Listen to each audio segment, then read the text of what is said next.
My name is Claire Wexler. For 9 years, I was the director of procurement at Brannick Solutions, a technology company specializing in logistics and supply chain management. 9 years of my life dedicated to a company that I believed in, that I helped build from a scrappy startup to a respected industry player. 9 years of missed birthdays, working weekends, and pushing through migraines to meet deadlines. 9 years of loyalty that I thought meant something. I was wrong.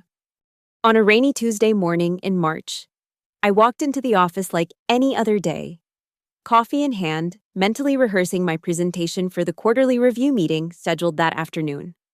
I had good news to share. We'd just secured the Rovanta Logistics contract, a $20 million deal that I'd been nurturing for 18 months. This contract alone would boost our quarterly profits by nearly 15%. I should have been celebrating. Instead, I was about to have the rug pulled out from under me in the most calculated, cold-blooded way possible. My desk phone rang at 9:17 a.m. It was Kendra from HR, asking me to come to the small conference room. "Just a quick meeting," she said, her voice artificially cheerful. I remember thinking it was odd that she didn't mention what the meeting was about, but I didn't question it.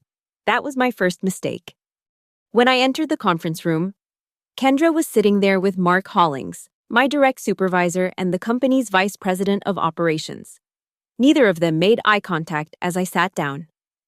The air felt heavy, charged with an uncomfortable energy that immediately set off alarm bells in my head. "Claire," Mark began, shuffling some papers in front of him. "We've been conducting a thorough review of our organizational structure, and we've made some difficult decisions to position the company for future growth." My stomach dropped. I'd heard this corporate speak before. I'd even helped craft similar messages during previous rounds of layoffs, but those had always been for other departments, other people, not me, never me. "We're eliminating your position, effective immediately," he continued, his voice flat and rehearsed. "This is part of a broader restructuring initiative aimed at streamlining our procurement division."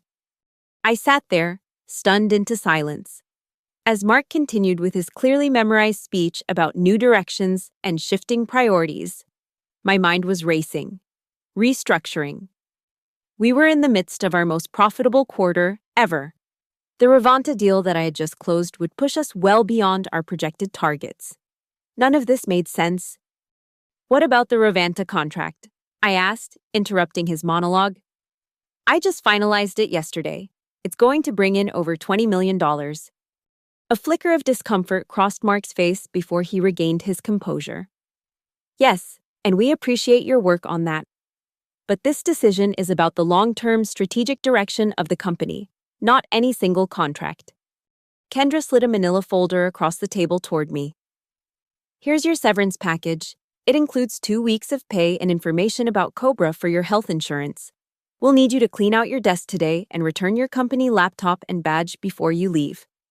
2 weeks, after 9 years, and 1 week before the quarterly bonuses were set to be distributed, bonuses that, given our record-breaking quarter, were expected to be substantial, especially for executives like Mark and CEO Ron Calderon. The timing was not a coincidence. "Is there a performance issue I should know about?" I asked, my voice steadier than I expected it to be.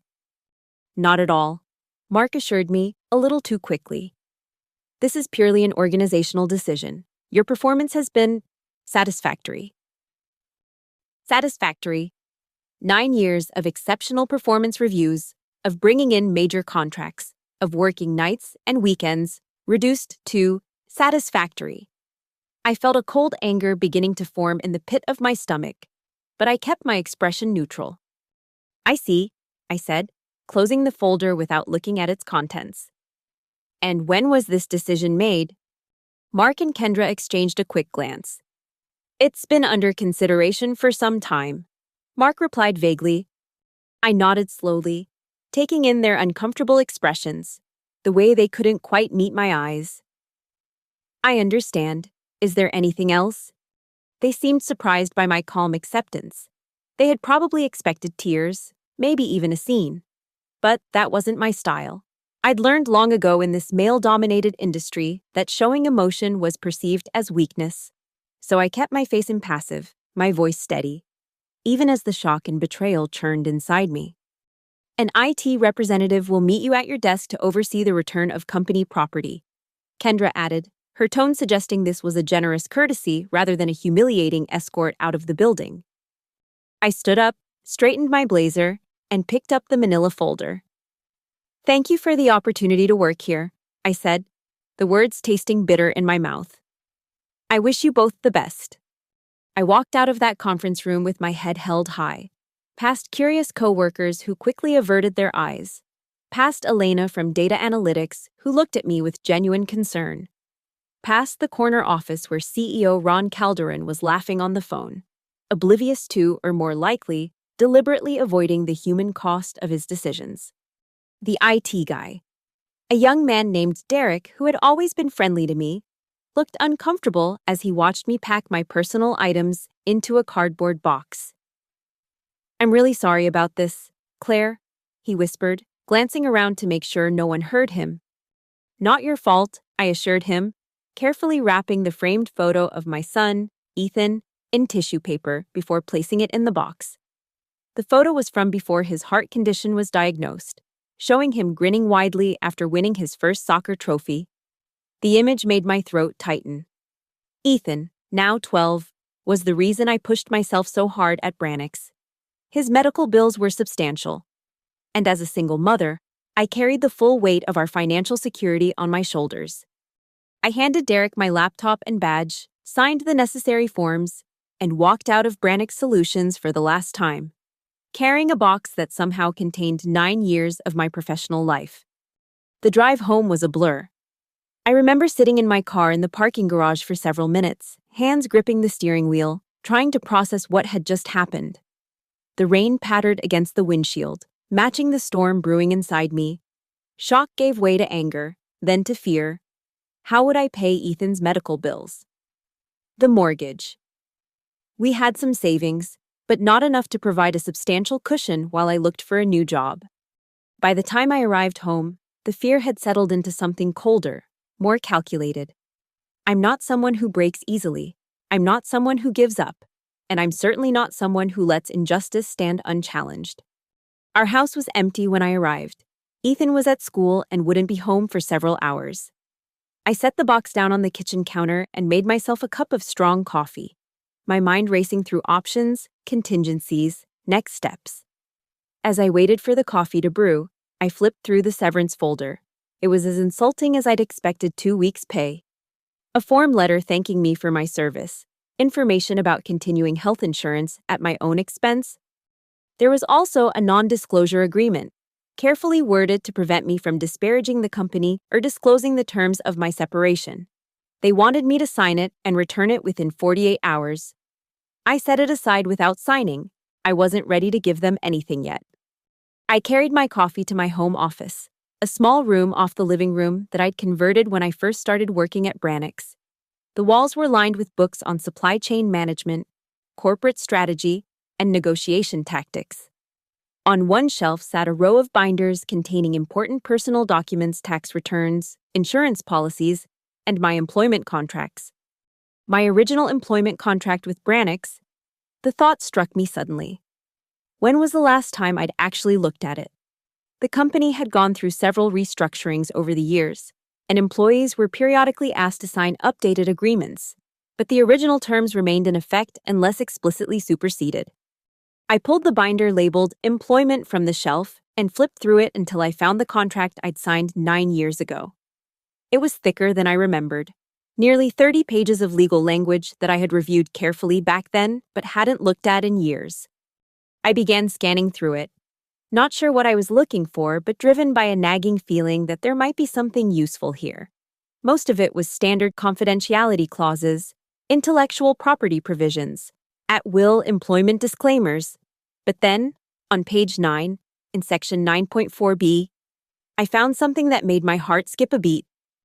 In the event of termination without cause of any senior management personnel as defined in Appendix A, said personnel shall be entitled to receive, in lieu of standard severance and bonus compensation, a one-time payment equal to 10% of the company's net profit for the fiscal quarter in which the termination occurs. I had to read it 3 times to believe it was real. I vaguely remembered this clause now. It had been included in the early days when Branix was still establishing itself. The founder, who had since sold his shares and moved on, had included it as a way to protect key employees who were taking a risk by joining a startup. It was meant to ensure that if the company suddenly needed to cut costs, executives wouldn't be tempted to fire senior staff right before bonus time as a way to pad the bottom line. Which was exactly what they had just done to me. I quickly flipped to Appendix A. Sure enough, Director of Procurement was listed among the senior management personnel positions. And my termination letter specifically stated I was being let go as part of a restructuring, not for cause. My hands were shaking as I set the contract down and reached for my laptop. I needed to confirm the company's financial position. As a senior director, I had been privy to the quarterly financial projections, and I knew we were on track for a record-breaking quarter. But I needed specific numbers. I opened my personal email and searched for the last financial report that had been distributed to the senior management team. There it was, an email from the CFO, dated just 3 days ago. The projected net profit for the quarter was $34.9 million. And that was before accounting for the Revanta contract that I had just closed. 10% of $34.9 million was $349 million. The room seemed to spin around me. That was more money than I had earned in my entire career at Branix. More than enough to pay off all of Ethan's medical bills, our mortgage, and still have a substantial cushion while I looked for a new position. It was life-changing money. But I knew Branix wouldn't simply write me a check when I pointed out this clause. They would fight it. They would claim the clause was no longer valid, or that I had been terminated for cause despite what the letter said, or they would find some other loophole to avoid paying. I needed help, professional help, and I knew exactly who to call. Elliot Marsh was one of the most respected employment attorneys in the city, with a reputation for being relentless in pursuing justice for his clients. We had met at a charity event 2 years ago and had kept in touch casually since then. I wasn't sure if he'd take my case, but I had to try. I found his number and dialed before I could talk myself out of it. His secretary put me through surprisingly quickly. "Claire," he said warmly when he came on the line. "It's been a while. How are you?" "Not great, Elliot," I admitted. I was fired from Branix this morning, 1 week before quarterly bonuses were set to be paid out. "I see," he said, his tone changing immediately to professional concern. "And you're calling me because you think there might be a legal issue with the termination." "I know there is," I said firmly. "I just found a clause in my original employment contract that entitles me to 10% of the company's quarterly profit if I'm terminated without cause. The projected profit for this quarter is $34.9 million. There was a long pause on the other end of the line. "That's substantial," Elliot finally said. "Do you have a copy of this contract that you can send me?" "I do. I'll scan it right now." "Good. And Claire, don't sign anything from Branix. Not a severance agreement, not a non-disclosure, nothing. Not until we've had a chance to review everything." "I won't," I promised. "I can see you tomorrow morning at 9:00. Bring all documentation you have, the original contract, your termination letter, performance reviews, everything." After I hung up with Elliot, I spent the rest of the afternoon gathering documents. I dug out every performance review I'd received during my time at Branix, all of them ranging from exceeds expectations to outstanding. I found emails from clients praising my work, including the most recent ones from Revanta Logistics expressing their excitement about our new partnership. I printed financial reports showing the company's growth during my tenure, and particularly the projections for the current quarter. By the time Ethan came home from school, I had assembled a formidable dossier. I quickly put everything away before he could see it. He didn't need to know I'd lost my job. Not yet. Not until I had a plan. "Hey, Mom," he said, dropping his backpack by the door. "Why are you home so early?" I forced a smile. "I decided to work from home this afternoon. How was school?" As he launched into a story about his science project, I watched him closely. He looked tired. He often did. His heart condition meant he fatigued more easily than other kids his age, but his eyes were bright and animated as he talked. He was a fighter. My son. He had faced more challenges in his 12 years than many people face in a lifetime. Yet he approached each day with determination and optimism. I would need to channel some of that spirit in the days ahead. The next morning, after dropping Ethan at school, I drove to Elliot's downtown office. The building was imposing, all glass and steel, housing some of the most prestigious law firms in the city. Elliot's firm occupied 3 floors near the top. His office matched his reputation: large, tastefully decorated, with floor-to-ceiling windows offering a panoramic view of the city. Diplomas and awards covered one wall, while another displayed framed newspaper articles about major cases he had won. Elliot himself was a study in contrasts at first glance. With his expensive suit and carefully styled silver hair, he looked like any other corporate lawyer. But there was an intensity in his eyes, a coiled energy in the way he moved that hinted at the tenacity that had earned him the nickname the Pit Bull among his peers. "Claire," he said, standing to greet me with a firm handshake.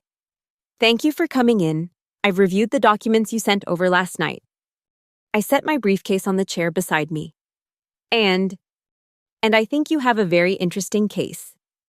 He picked up a copy of my contract that was sitting on his desk, the relevant clause highlighted in yellow. "This language is unambiguous. If you were terminated without cause, which, based on your termination letter, you are entitled to 10% of the quarterly profit. So they have to pay me the $3.49 million. I asked, hardly daring to believe it could be that simple. Elliot's expression turned cautious. "In theory, yes. In practice, they're going to fight this tooth and nail. The moment we present this claim, they're going to retroactively try to establish cause for your termination. They'll go through your work history with a fine-tooth comb looking for any mistake, any policy violation, any friction with colleagues that they can use to justify firing you for cause." I felt my confidence falter slightly. "So what do we do?" "We prepare for war." Elliot said simply, "I need you to tell me everything, and I mean everything about your time at Brannix. Any conflicts, any reprimands, any situations that could be reframed as performance issues. We need to anticipate their attacks and be ready to counter them." For the next 2 hours, we went through my history at Brannix in excruciating detail.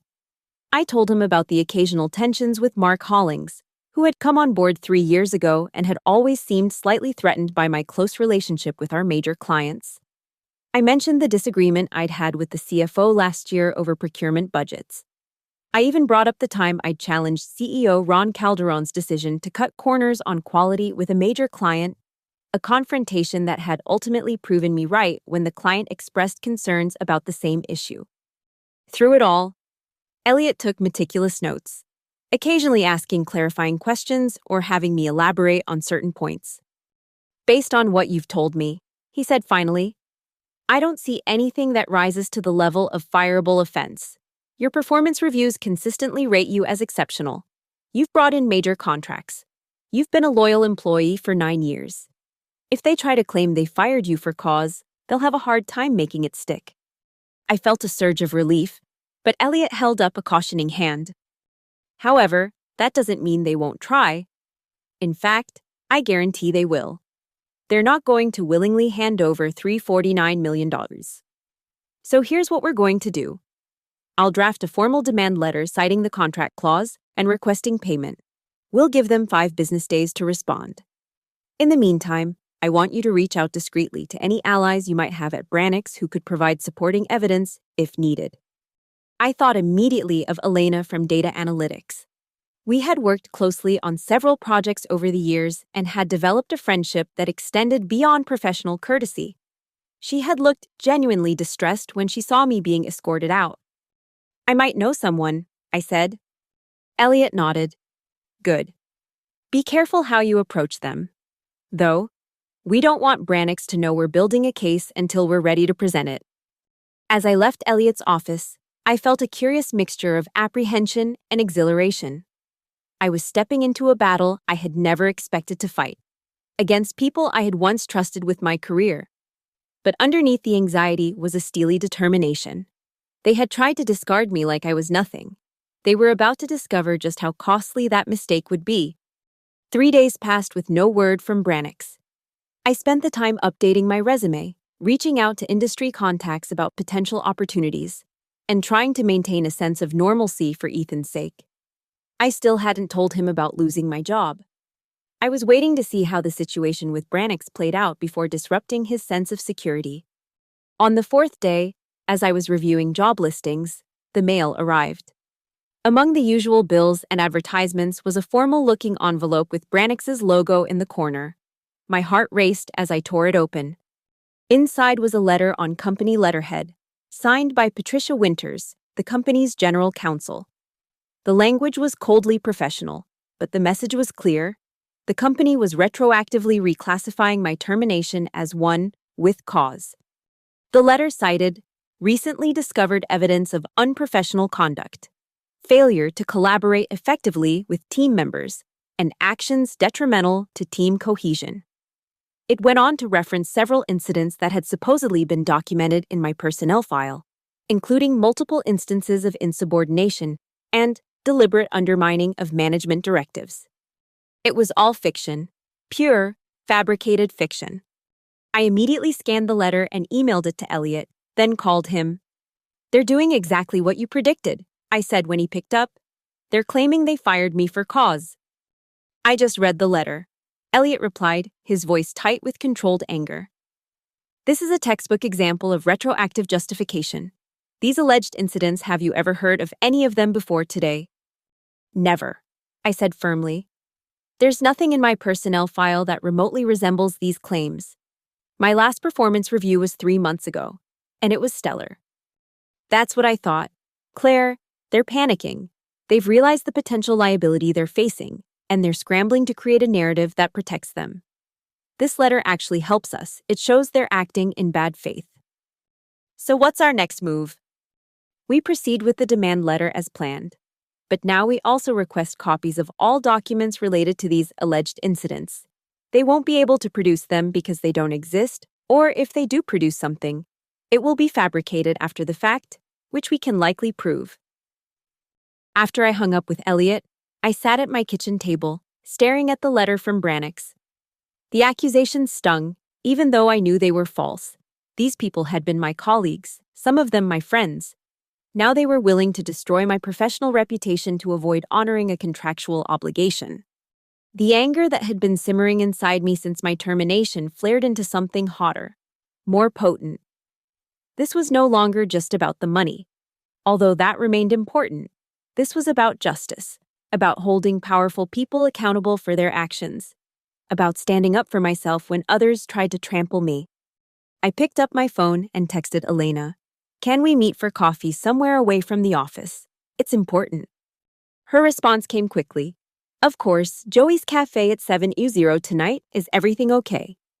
"Not really," I replied. "I'll explain when I see you." Joey's Cafe was a small, quiet place several miles from the Brannix offices, popular with students from the nearby university but not frequented by anyone from the company. I arrived early and chose a table in the back corner, where we would be unlikely to be overheard. Elena arrived precisely at 7:00, looking concerned as she spotted me and made her way over. She was a tall woman with short, practical dark hair and intelligent eyes behind stylish glasses. As the head of the data analytics team, she had a reputation for being scrupulously honest and meticulous in her work. "Claire," she said, sliding into the seat across from me. "I've been worried about you. That was quite a shock the other day." "For me too," I said with a grim smile. "Thank you for meeting me." "Of course. What's going on?" "The official line at the office is that you were let go as part of a restructuring, but nobody's buying it. You just landed the Ravanta contract. Why would they fire one of their top performers right after that?" I took a deep breath. "That's what I wanted to talk to you about, Elena. I need to know if you've heard anything about alleged performance issues on my part. Apparently, there are now claims in my personnel file about unprofessional conduct and failure to collaborate effectively." Elena's eyebrows shot up in surprise. "That's absurd. Your team respects you more than anyone else in the company. I've never heard a single complaint about your professionalism or collaboration. Quite the opposite, in fact." "I thought so." The thing is, Elena, I found a clause in my original contract that entitles me to 10% of the quarterly profit if I'm terminated without cause. Given how profitable this quarter is shaping up to be, understanding dawned in her eyes. They're trying to retroactively establish cause to avoid paying you. That's despicable. I nodded, relieved that she grasped the situation so quickly. Exactly. But I can't prove the documents are fabricated without inside information. Elena leaned forward, lowering her voice. What kind of information do you need? Anything that would show these alleged incidents weren't documented at the time they supposedly occurred. Timestamps on file creations, email exchanges, meeting records, anything that would demonstrate these issues weren't raised until after I was fired. Elena was quiet for a moment, her fingers tapping thoughtfully on the table. I might be able to help with that. As head of data analytics, I have access to the metadata for most company documents. If these files were created recently and backdated, I could potentially prove it. Hope surged through me. Would you be willing to do that? I don't want to put your job at risk. A determined expression settled over Elena's features. Claire, what they're doing to you is wrong. And the truth is, I've been uncomfortable with some of the financial practices I've been seeing lately. The way they've been shifting numbers around, especially in this quarter, it doesn't sit right with me. What do you mean, shifting numbers around?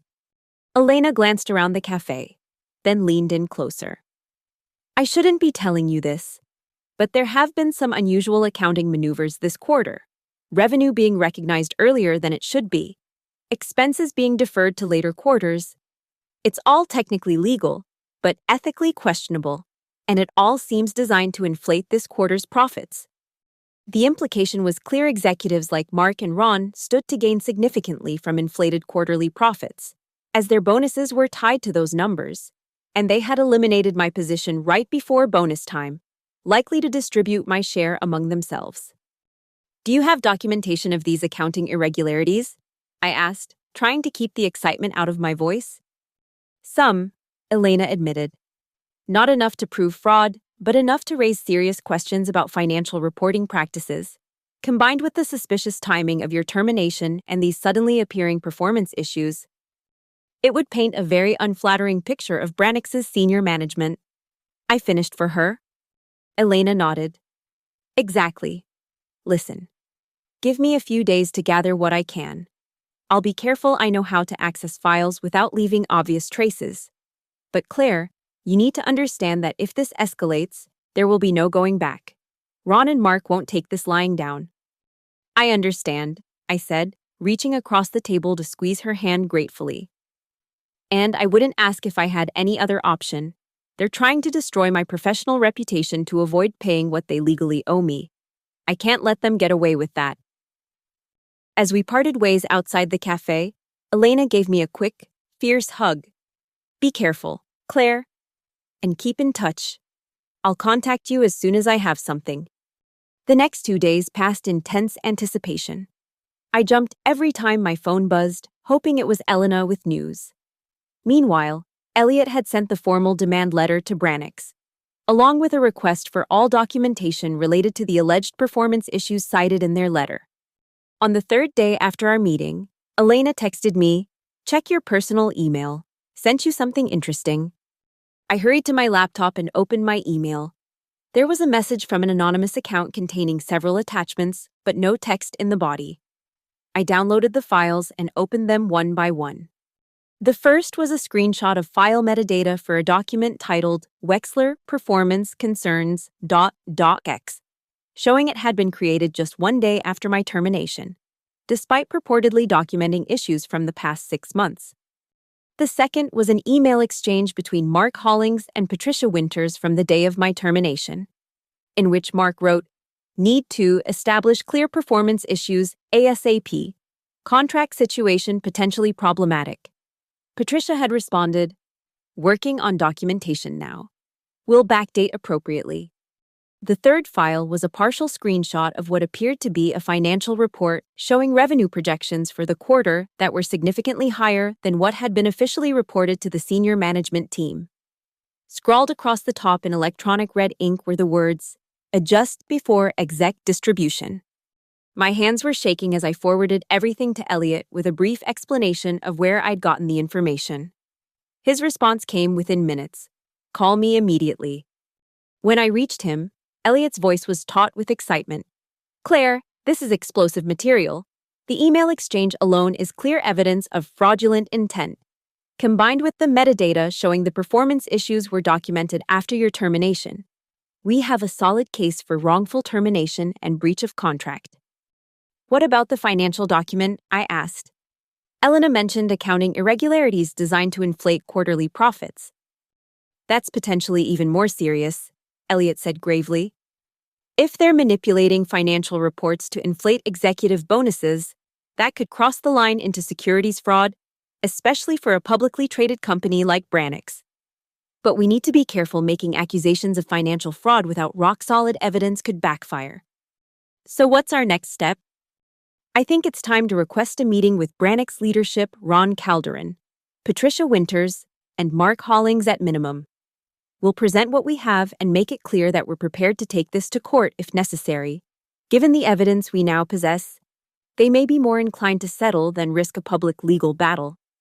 As we were finalizing plans for this meeting, my phone buzzed with another text, this time from an unknown number. "This is Martin Graves from accounting at Brannix. Elena suggested I contact you. I have information you might find useful regarding the quarterly financial reporting. Can we meet?" Martin Graves. The name was vaguely familiar, a quiet, middle-aged man who worked in the accounting department. I had interacted with him occasionally on procurement budgets but didn't know him well. I showed the text to Elliot, who advised caution. "It could be a trap, someone trying to get you to say something incriminating, or it could be legitimate. Suggest a public meeting place and see what he has to say. But don't reveal anything about our strategy or the evidence we already have." I texted Martin back, suggesting we meet at a popular lunch spot near the public library the following day. He agreed immediately. That night, I finally told Ethan about losing my job. I'd been putting it off, not wanting to worry him, but I couldn't keep it from him any longer. We sat together on the couch after dinner, his math homework spread out on the coffee table in front of us. "Ethan," I began carefully, "I need to tell you something important. Last week, I lost my job at Brannix." His eyes widened in alarm. "What? Why, you're the best at your job. You always say they couldn't function without you." Despite the circumstances, I smiled at his indignation on my behalf. "It's complicated, honey. Sometimes companies make decisions that aren't fair or don't make sense. But I want you to know that we're going to be okay. I'm working on finding a new job, and we have savings to tide us over." I didn't mention the contract clause or the potential settlement. I didn't want to get his hopes up or worry him with the details of the battle I was facing. Ethan was quiet for a moment, absorbing the news. Then he straightened his shoulders in a gesture so like my own that it made my heart ache. "We'll be fine, Mom. And they're stupid for letting you go." "Their loss?" I pulled him into a hug, blinking back tears. "Exactly right, their loss." The next day, I arrived at the lunch spot 15 minutes early and chose a table with a clear view of the entrance. Martin Graves arrived precisely on time, looking nervous as he scanned the restaurant and spotted me. He was carrying a manila envelope and clutching it tightly as he made his way to my table. "Claire," he said, shaking my hand briefly before sitting down. "Thank you for meeting me." "Of course," I replied, studying him carefully. His complexion was pale, with dark circles under his eyes suggesting recent sleepless nights. "Elena mentioned you might have some information related to Brannix's financial reporting practices." Martin glanced around anxiously before responding. "Yes. And it relates directly to your termination." He lowered his voice. 3 days after you were fired, I was also let go." This surprised me. "For what reason?" "Officially. The same as you, part of the restructuring. But the real reason was that I questioned some accounting practices that the CFO had implemented for this quarter." He tapped the manila envelope. "Specifically, the acceleration of revenue recognition for several major contracts, including Ravanta Logistics." My contract. The one I had just closed before being fired. What exactly does that mean? I asked, although I was beginning to see the picture. It means they recorded the entire value of your multi-year Revanta contract as revenue for this quarter, rather than recognizing it over the life of the contract as accounting principles would normally dictate. Along with several similar maneuvers with other contracts, they artificially inflated this quarter's profits by nearly 40%. And why would they do that? Martin's expression was grim. Executive bonuses, the senior leadership team, Ron, Mark, the CFO. They all have bonus structures tied to quarterly profit targets. By inflating this quarter's numbers, they stand to receive bonuses that are 3 to 4 times larger than they would be otherwise. The pieces were falling into place with sickening clarity. And by firing me right before bonus distribution, they eliminated a major bonus obligation while simultaneously taking credit for the Revanta contract that you secured. Martin finished. It was a calculated move to maximize their own compensation at your expense. I gestured to the envelope he was still clutching. What's in there? Martin finally set it on the table and slid it toward me. Original financial projections for the quarter, before the manipulations began, compared with the adjusted projections that were used to calculate executive bonuses, plus emails between the CFO and Ron discussing the need to optimize profit recognition in ways that would benefit the executive team. And the meeting minutes where they decided to eliminate your position dated the day after you closed the Revanta deal, 1 week before they actually fired you. I stared at the envelope, hardly believing what I was hearing. Martin, why are you giving me this? You're taking a significant risk. He met my eyes steadily for the first time since sitting down. Because what they did to both of us was wrong. Because I've worked in accounting for 27 years, and I believe in ethical financial practices. And because Elena told me about your contract clause. And I think you deserve to receive what you're legally owed. I carefully placed the envelope in my bag. Thank you. This could make a significant difference in my case against Brannix. I hope it does. Martin said, just, if this goes to court, I'd appreciate if you could keep my name out of it as long as possible. I'm still job hunting, and I can't afford to be blacklisted in the industry. I understand, I assured him. My lawyer and I will be as discreet as possible with your information. As soon as I left the restaurant, I called Elliot and told him about my meeting with Martin and the documents he had provided. This changes everything, Elliot said after I'd explained the contents of the envelope. If what Martin says is true, we're no longer just looking at a wrongful termination and breach of contract case. We're potentially looking at securities fraud and corporate malfeasance. So what do we do with this information? We use it strategically, Elliot replied. I've set up a meeting with Brannix for tomorrow morning at 10:00. Ron Calderon, Patricia Winters, and Mark Hollings have all confirmed they'll be there. We'll present the evidence we have, the fabricated performance issues, and the email exchange, and make our demand for payment under the contract clause. We'll hold the financial manipulation evidence in reserve, only bringing it out if they refuse to negotiate in good faith. And if they still refuse to pay, then we go nuclear, Elliot said simply. We file a lawsuit that includes all the evidence, including Martin's documents, and we notify the SEC about the potential accounting fraud. But let's hope it doesn't come to that. Given what we now know, I think they'll be highly motivated to settle quickly and quietly. That night, I could hardly sleep. I kept going over the strategy Elliot and I had discussed, rehearsing what I would say when facing Ron, Patricia, and Mark across the conference table. I also thought about Elena and Martin, who had risked their own careers to help me seek justice. Whatever happened tomorrow, I would find a way to repay their courage. The next morning, I dressed with particular care a charcoal gray suit that projected confidence and authority, with a deep blue blouse that brought out the intensity in my eyes. I wanted to look every inch the successful executive they had tried to discard. Elliot met me in the lobby of the Brannix building, looking sharp in a tailored navy suit, a leather briefcase in hand.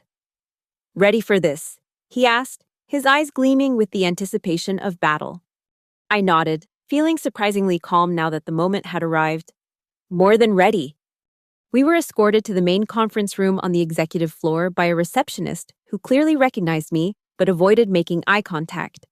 Inside, Ron Calderon, Patricia Winters, and Mark Hollings were already seated on one side of the long table, along with a man I didn't recognize who I assumed was their attorney. Ron stood as we entered, his handsome face arranged in an expression of practiced concern. "Claire," he said, extending his hand. "I was surprised to receive this meeting request. I understood that all matters related to your separation had been addressed." I ignored his outstretched hand and took a seat across from him, Elliot settling in beside me. "That was your first mistake, Ron," I said coolly, making assumptions without checking the facts. Ron's smile faltered slightly as he lowered his hand and returned to his seat. "I see you've brought legal representation.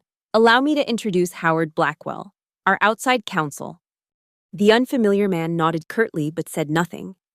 "Let's get straight to the point," Elliot said, opening his briefcase and removing a folder. "My client was terminated without cause, as clearly stated in her separation letter, according to Section 9.4b of her original employment contract, which remains in full force and effect.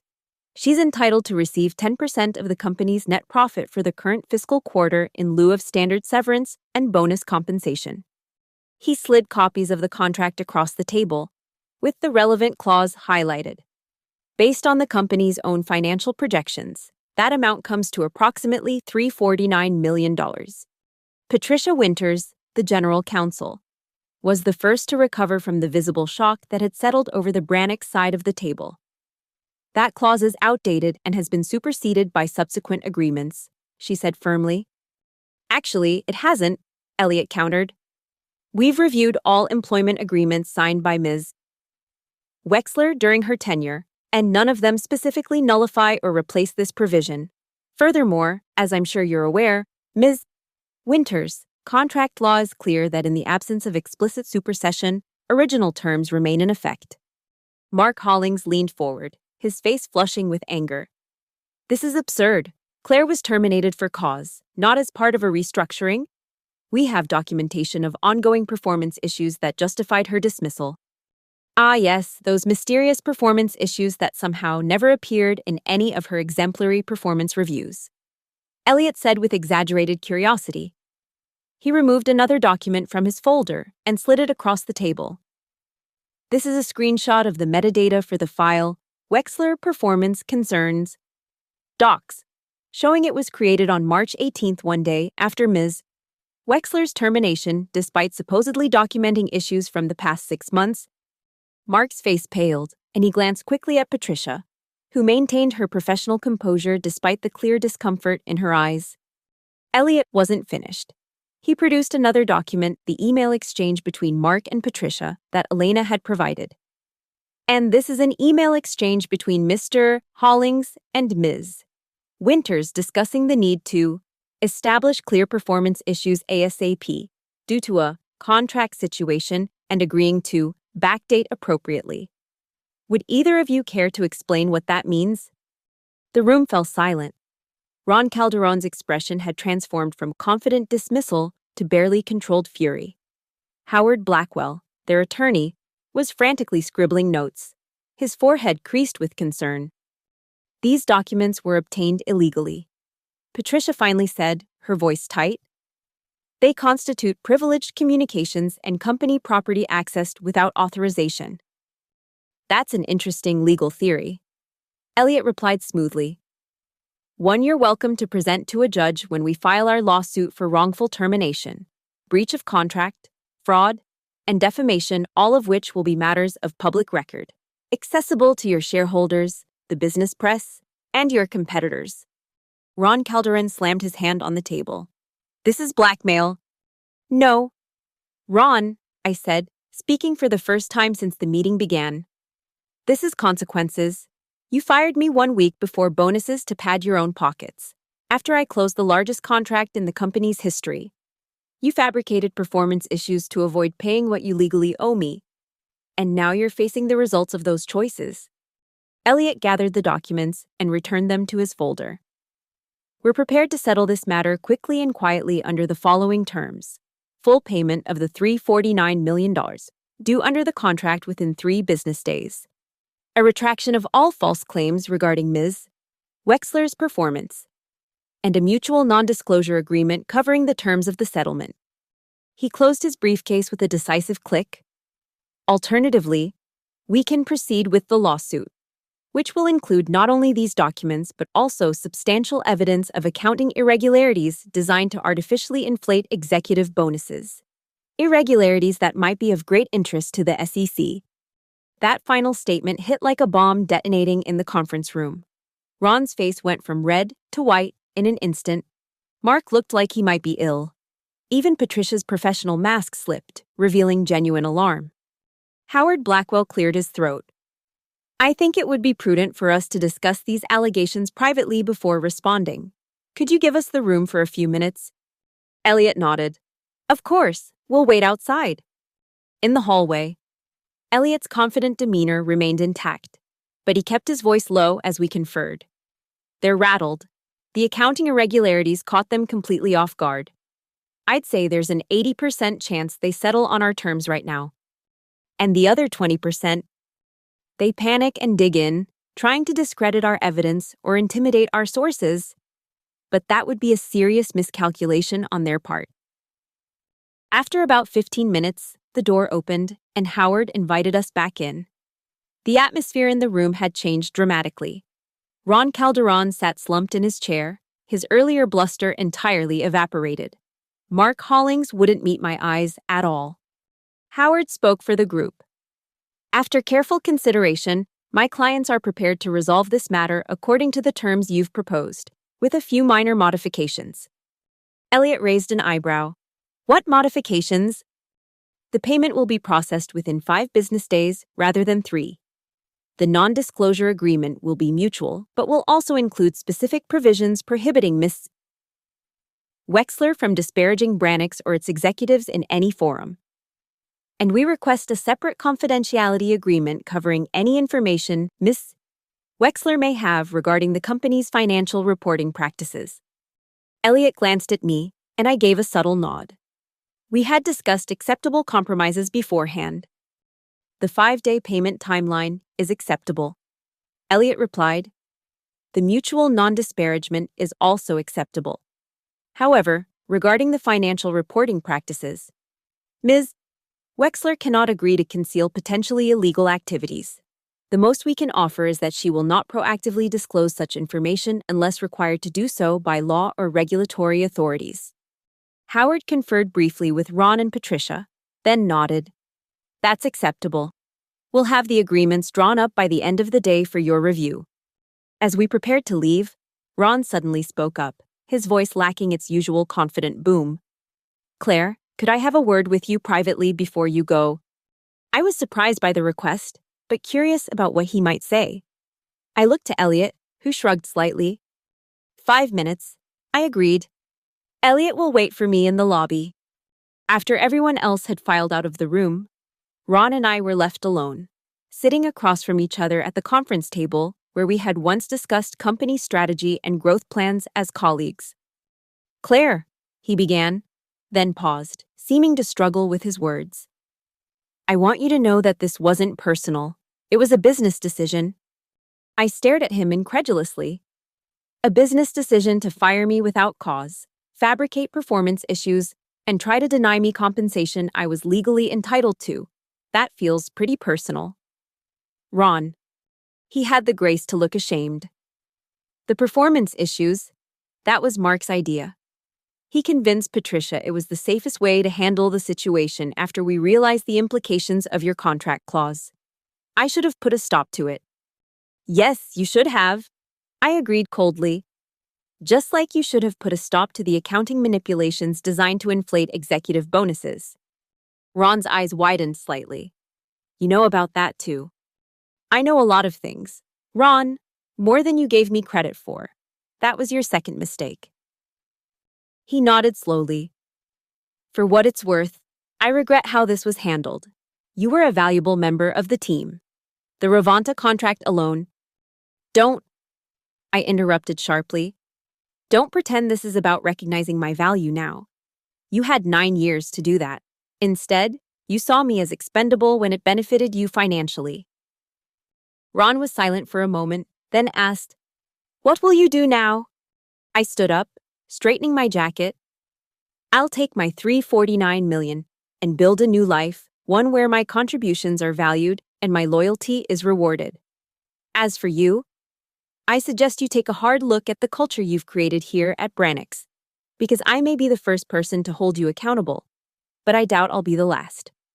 I walked out without waiting for his response, feeling lighter than I had in weeks.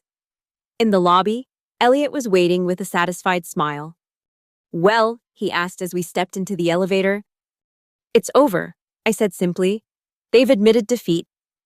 "Not defeat," Elliot corrected as the elevator doors closed. "Justice." True to their word, Brannix delivered the settlement agreements that evening. Elliot and I reviewed them carefully, made a few minor adjustments, and returned them the following morning. 5 business days later, $349 million was deposited into a special account Elliot had established for the settlement. After his fees were paid a substantial amount, but one I was happy to pay given the outcome. I was left with just over $3 million. It was a life-changing sum. The first thing I did was pay off all of Ethan's outstanding medical bills and establish a trust fund for his future medical needs and education. Then I paid off our mortgage and began looking for a new home, something closer to the coast, with space for Ethan to play and room for me to set up a proper home office. I kept in touch with Elena, who remained at Brannix but reported that significant changes were underway. Mark Hollings had been quietly let go a week after our settlement, his responsibilities divided among other executives. Ron had become notably more cautious in his leadership style, particularly regarding financial reporting practices. Martin Graves, the accountant who had provided the crucial evidence of financial manipulation, had struggled to find a new position due to what appeared to be unofficial blacklisting within the industry. When I learned of this, I reached out to him with an offer $200,000 as a consulting fee for his assistance with my case, enough for him to start his own small accounting firm focused on ethical financial practices. He accepted with tearful gratitude. As for me, I took my time considering my next career move. Several companies in our industry had reached out with job offers. Word had spread about my departure from Brannix, though the details of the settlement remained confidential. But I was no longer interested in working for someone else's company, building their dreams while putting my own aside. Instead, I used a portion of the settlement to establish my own consulting firm, specializing in procurement strategy and supply chain optimization for mid-sized technology companies. Within 6 months, I had secured contracts with 3 former Brannix clients who had followed my career move with interest, including Rovanta Logistics. 1 year after my termination from Brannix, Ethan and I moved into our new home, a beautiful house near the beach with large windows that filled the rooms with natural light.